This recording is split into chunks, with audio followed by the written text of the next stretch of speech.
So, firstly, I want to thank Lewis for putting an American and a Brit back to back, a Canadian and a Brit back to back to talk about sustainability, America's favourite subject. I know it's going to be a tough sell, but please give me 15 minutes of your time, and I want to talk about climate change. The first thing I want to clear up is climate change is an undeniable fact. It is happening. Do not get confused with the debate about its origins. We can't dismiss it's happening. How it's happening, agreed, up for debate. Is it man-made? Is it natural? You can have your own opinions. That's science. I agree with all of you. I don't think it's an accident that the minute we started burning coal in a big way, that the planet started warming up. So why does this matter as a Brit? Why do British people care about sustainability so much? Well, the southernmost point of Britain is Cornwall. Cornwall is 600 miles by latitude north of Boston, Massachusetts. However, Boston, Massachusetts has a winter low of 24 degrees on average, whilst Cornwall, 41 degrees Fahrenheit. Go 600 miles north to our northernmost city, Inverness, and you'll find a winter average low of 32 degrees Fahrenheit, some 8 degrees Fahrenheit higher than Boston, yet 1,200 miles further north. So, what protects us? That would be the jet stream. The jet stream is extremely vulnerable to climate change and weather events, and should we lose the jet stream, Britain loses all sense of seasons. Without seasons, we can't grow food. We also don't have very good coping mechanisms for winter weather as it is. So, there's more to this than a climate debate. I've seen your gas prices rise. I've seen what you're paying for diesel. We're the same. The easy oil has been pumped. Oil is becoming harder and harder to get. It's a finite resource. There's two key facts here. There's 47 to 56 years of oil left. We need oil for a lot more important things than diesel. $4.50 a gallon and rising, that's the average price at the moment in the US, and in the UK it's much, much more. So, while some of you might question the urgency of a net zero mandate, I agree, you're entitled to your opinion. I'm not here to debate climate policy. However, what I can agree is we should all be looking to reduce fuel consumption and increase our efficiency. So, as I said, give me 15 minutes of your time and we'll go through that. So, the challenging. Like I said, 47 to 56 years of oil left. We've got inflating costs.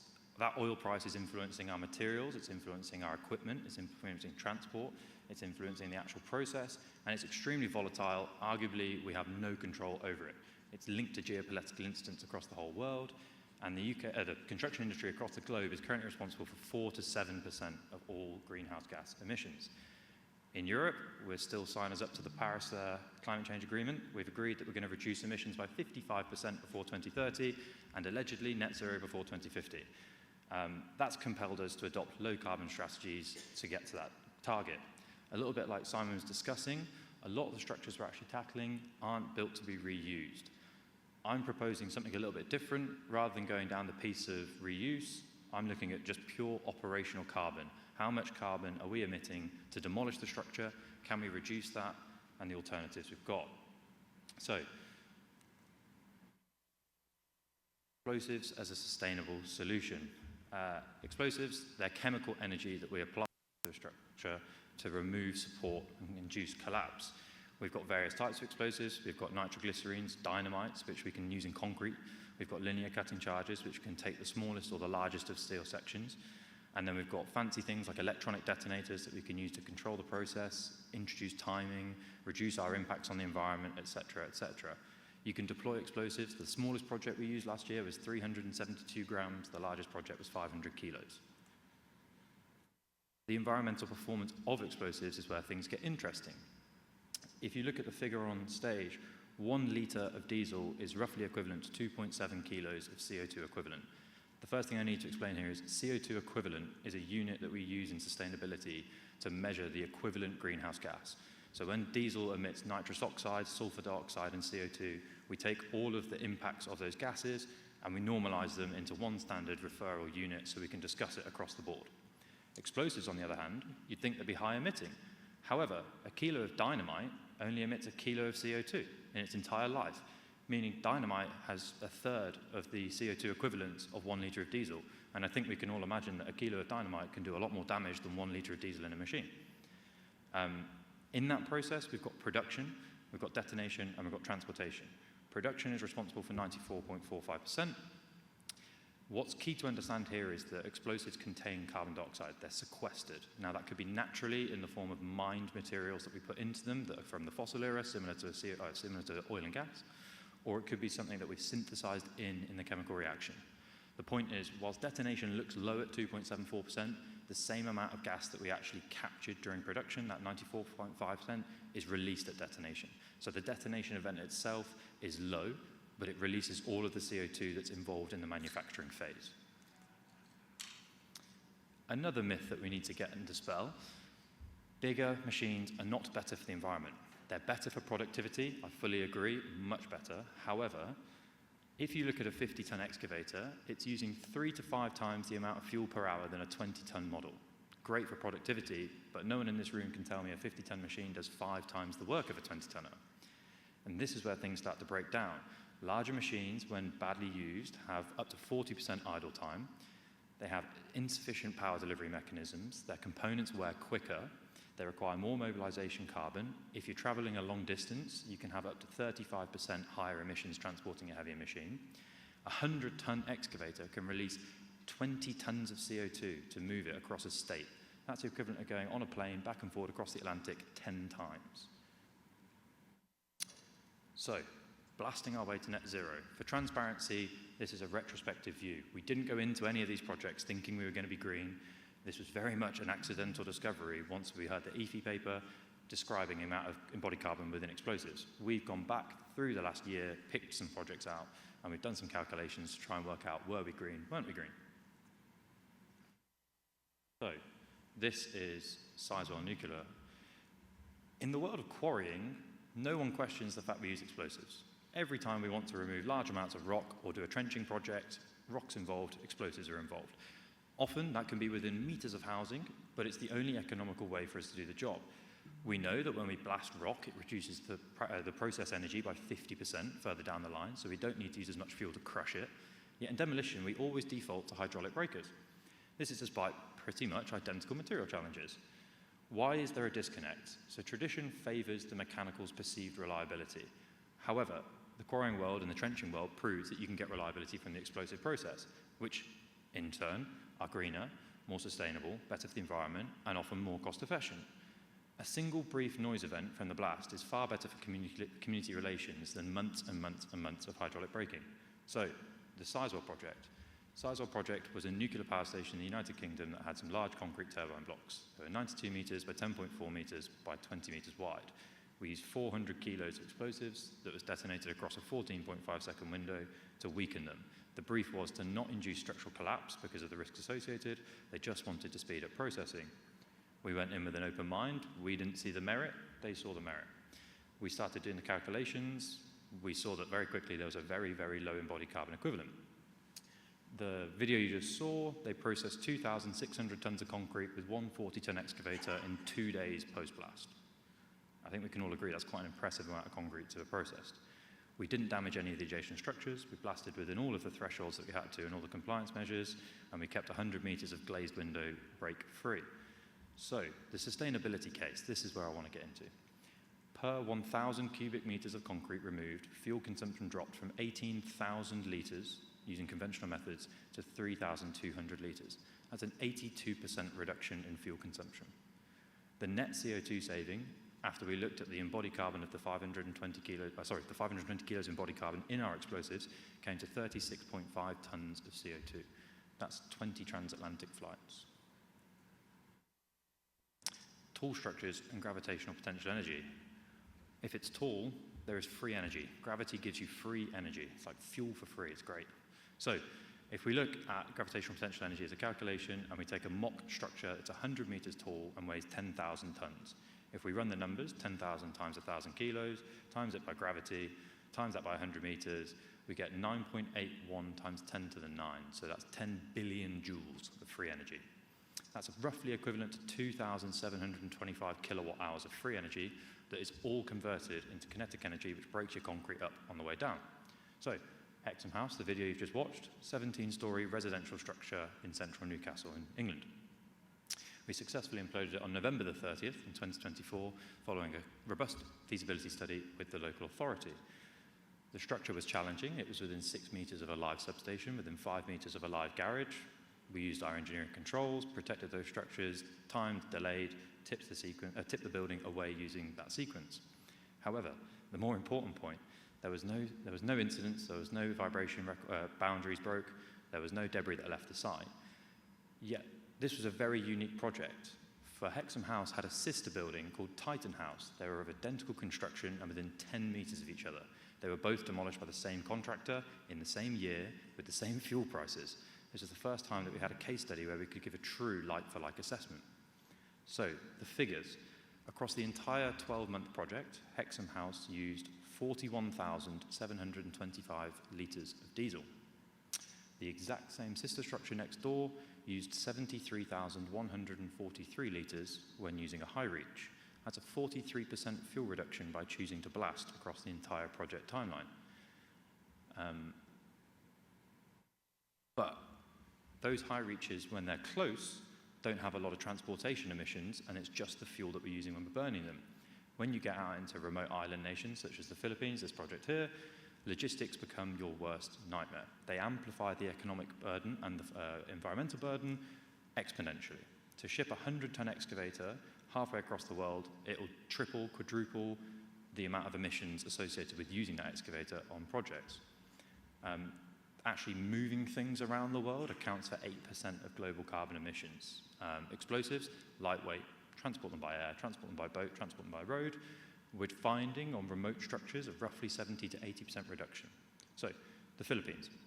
We demolished a 2,500-ton chimney, which is 100 meters tall, and we used 60 kilos of explosives. They've got an embodied carbon of roughly 0.08 tons. This enabled one 20-ton excavator, which burnt 12 litres of fuel an hour for 8 hours a day for 14 days to clean the structure up. That's 1,344 litres of fuel.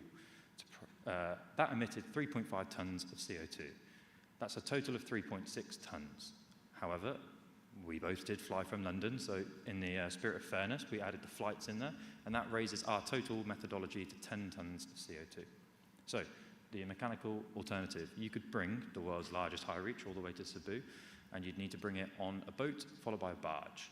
I spoke to a shipping consultant, and their embodied carbon equivalent was 85 tonnes each way. 80 tonnes each way. Then you need to run the machine for 5 days to take it down, roughly 100 litres an hour for 8 hours a day. That's 4,000 litres of fuel. Just the fuel burn of that machine alone was more than our entire methodology before we got it there. So, total methodology, bring the machine there, bring it home, use it for 5 days, 170.4 tonnes. Now you're all saying, why don't you use something more local? Fine. The previous contractor before we had a go did try and do something like this. So I have the exact figures. They shipped a large mobile crane down from Manila using a barge. That was 20 tonnes of CO2 equivalent each way. They then had to import a 3-ton demolition robot all the way from Europe. That ocean freight took them 15 tonnes, and they had to run the crane at 30 litres an hour for 15 days. At 15 days, they demolished the top 2 meters of the structure, so it's going to take a lot more, but just that methodology attempt alone, before even getting the structure on the floor, was 80 tonnes of CO2. Meaning, regardless of which mechanical method, the most efficient, bringing one from Europe, we beat every single method by a minimum of 75.8, more realistically 166 tonnes. Again, you're in the realms of 100 transatlantic flights on one project. But it's not just remote giants. We very quickly realised that actually this philosophy could be played out in England. In the UK, we have extremely strict climate regulations, getting worse, to the point where local authorities will prevent you from demolishing a structure unless you can prove how much carbon is within your methodology. Particularly prevalent around London. There are some industrial structures within London left, such as the Port of Tilbury, and the methodology had to be driven by carbon emissions alone. So we were approached to demolish a very small lighting tower. People thought we were crazy. Why are you blasting it? Well, we used 372 grams of explosives. That's 900 millimeters of linear charge and 1 stick of dynamite at 200 grams. That's the equivalent of 0.5 kilos of CO2, which is 0.2 litres of diesel. I think we can all agree that there's not many other methods that could bring that to the floor with 0.2 litres of diesel. So we went and had a look at it. We spoke to a local crane company. We could get a 100-ton crane that would have to travel 50 miles round trip to get to site. So we worked that out, roughly going to use 40 litres of diesel. Then it would have to operate for 8 hours at 25 litres an hour, meaning 200 litres of diesel. So the best case scenario, if you used a crane, was 624 kilos of CO2 released. However, you've also got weather vulnerabilities. You've got the fact that you need setup delays, road closures, and it impacted the port in a much wider way. And we calculated this out as a 96% fuel saving by choosing the blasting methodology. We also beat them on price, everything else, but just from an environmental point of view, we were 96% fuel saving. That allowed these people to actually get the authority from the local government to be able to demolish the structure. Without that, they wouldn't have actually been able to. So, what are we now going to do? So, like I said, it was a bit of an accident. We stumbled upon that apparently we're quite green. It was very difficult to get the manufacturer's spec sheets. A lot of the products we use are military-based, and funnily enough, the military don't really care about the environmental performance of their products. We've had to pay for a lot of these environmental performance declarations to be created, because otherwise we're just quoting random figures. Now that we've got a lot of these EPDs, we're going forward, we can actually tell you the embodied carbon of a methodology for a project. But that's not just it. We need to start changing as a business. So, going forward, anytime we use mechanical drilling, we've started to exclusively use a demolition robot. I appreciate it's electric, normally powered by a diesel generator, but the point is we've made the step that means that we can now decarbonize when the grid's ready, when an alternative power source is ready. We've started purchasing nitrate-free explosives. There are 30% reduction in the emissions, predominantly the NOx content. NOx is a CO2 equivalent quite high, so whilst they release not a lot of gas, it's a very bad gas for the atmosphere. And then finally, we've started to purchase some Hypex, which is a hydrogen peroxide-based explosives out of Sweden, and they've got a 90% CO2 saving by removing all nitrogen from the production process. Whilst our methodology doesn't have a lot of embodied carbon as it is, we thought it was a little bit rude to not suggest that we wanted to reduce. So we've pledged to reduce our emissions significantly across the next few years. One of our products that we use is linear cutting charges. That's a little bit more difficult of a technical hurdle to overcome. Again, we're a very small customer relative to the military, and the military don't care about their emissions. And that's it. So from 36.5 tons of CO2 saved at Sizewell, 82% reduction in fuel, 43% reduction in fuel at Hexham House, Tilbury's 99.6% reduction in fuel. What I'm trying to say here is that fuel reduction is your key sustainability piece, and blasting has the potential to do that.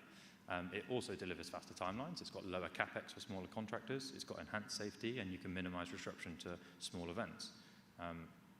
I'm an explosive company owner, so I'm going to preach this, but we would like to have a look at more projects that maybe you don't think suit blasting.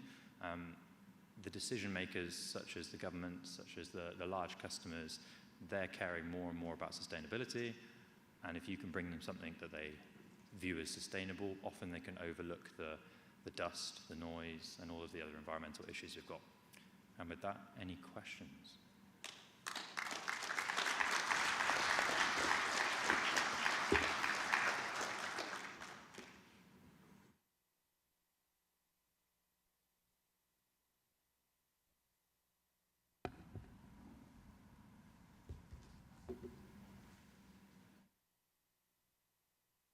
Excellent presentation, Cormac. Really, really good. And also, congratulations on the job to do all of this effort to have this data, which is really valuable for the whole industry.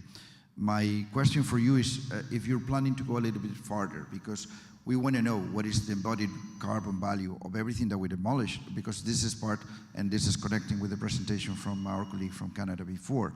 Part of the value of the demolition, and this is how we're fighting in Europe against this greenest parties that want to forbid demolition, is that the material that we reclaim, the fact that it's recycled, there is a value on not extracting raw material from there. So my question to you is, are you planning to go a little bit farther and have that data? So it's a really interesting question. A little bit like Simon touched on. The big issue we've got in Europe is the structures that we're taking down now were designed in the 60s and 70s with no thought about reuse. And I can't share the data yet, but a study that we did recently that was a side-by-side sustainability analysis showed that the embodied carbon in the reuse process, so like Simon said, the $16.5 million of extra work far outweighed the actual sustainability benefits of reusing the material. So sometimes we fall into the trap of thinking that saving a piece of concrete's good, and then we forget that we're going to drive it 200 miles up the road, reuse it as it for, you know, a crushed product. So I think we've got to be a little bit careful that the knee-jerk reaction is to try and salvage materials. Especially in the UK, we've kind of not really got heavy industry anymore, so there's absolutely zero benefit in reusing power station steel sections. There'll never be a structure built that large ever again in the UK. So the best thing we can do is get those down to the floor with as little CO2 as possible and into the recycling process.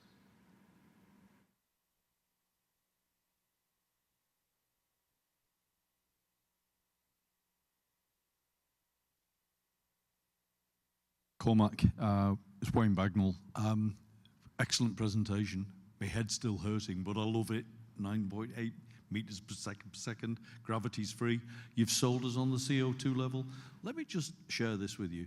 30 years ago, there was a demolition that was going to be dropped by explosives. So many people put so many objections, and the company, Molan, brought me in to give an opinion, and I said, look, forget the terminology.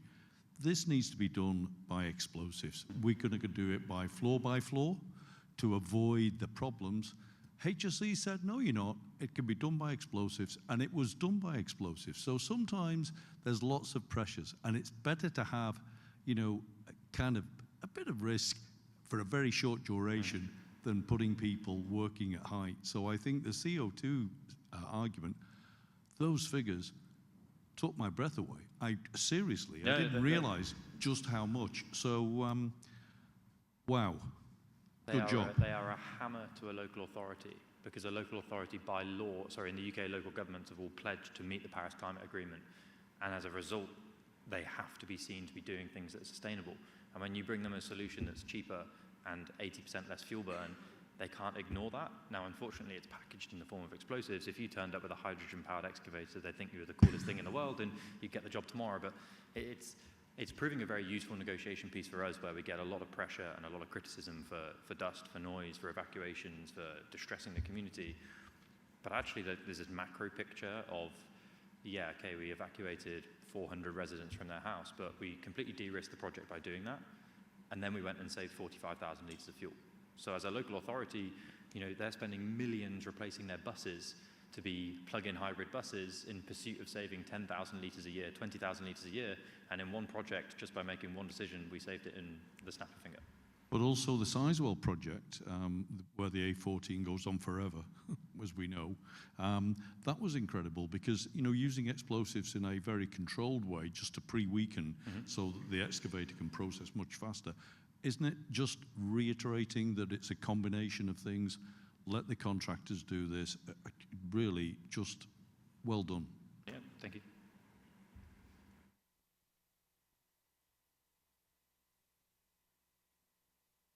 Great presentation again. Just kind of want to get an understanding of demolition market in the UK. Per se is, yeah, explosive felling is safe, but if you were to do urban demolition, right, it doesn't work, right? So again, it contributes to net zero then as part of the decarbonizing effort, but how much percentage of the demolition work in the UK is urban demolition versus industrial demo? So yeah, massive amounts. Fully agree. I probably should have put them in here. They're a little bit less spectacular, but we actually do quite a lot of work in urban environments. So I don't know if anyone's seen traditional London construction. We use concrete to fireproof steel beams, so they're encapsulated. Now we're trying to do modifications, weld flip chip plates, stiffeners, and we need to get the concrete off. The issue is exactly what Simon said. They won't let you use a breaker. It's loud, it's noisy.